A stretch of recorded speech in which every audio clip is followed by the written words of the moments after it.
how does a $10 billion company like Notion still struggle with, a basic calendar sync? Right, it's pretty wild to think about. And why are these top-tier power users abandoning all that luxury customization to just run their entire businesses out of a plain black and white bullet point app? Yeah, it's a huge shift. Welcome to the deep dive.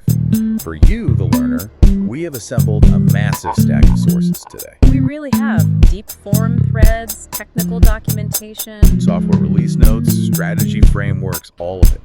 Our mission today is to untangle the ultimate battle and synthesis of two totally different productivity philosophies. which are of course Notion and Workflowy. Exactly. We're dissecting how to capture ideas instantly, how to build structured databases, and then how to stitch them all together with automation tools like Zapier and Make. It is a really striking juxtaposition because on one hand you have the pursuit of the ultimate all-in-one workspace, right? Yeah. And on the other, this very intentional retreat into extreme minimalism. And that tension between those two extremes is exactly what we are unpacking today.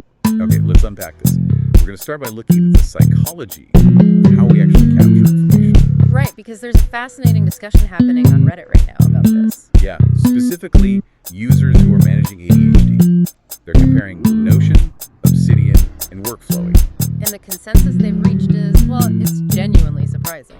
It really is. They are calling Obsidian, which is, famous for its massive library of user-created extensions. Oh yeah, you can add anything to it. Right, and Notion, with all its fancy databases and formatting, they're calling them serious time sucks. What's fascinating here is that the customization itself becomes the obstacle. Yeah, absolutely. When you look at the cognitive science behind information capture, every interface decision taxes your working memory. Oh, for sure. So when you open Notion, you are instantly confronted with micro decisions, like are you writing simple text? You need an H1 or an H2 header. Exactly. Should this thought be a standalone page, a nested section, or a new row in a relational database? That is exactly the trap.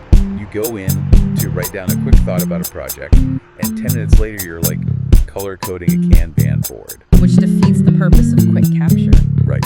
But Workflowy entirely bypasses that trap. There is zero friction. Zero. You don't choose anything, you just make a bullet point. And it's not just a static, dumb list either. No, not at all. Our sources highlight two specific features that users are absolutely raving about. Backlinks and mirrors. Let's break those down. So a backlink is your automatic connector.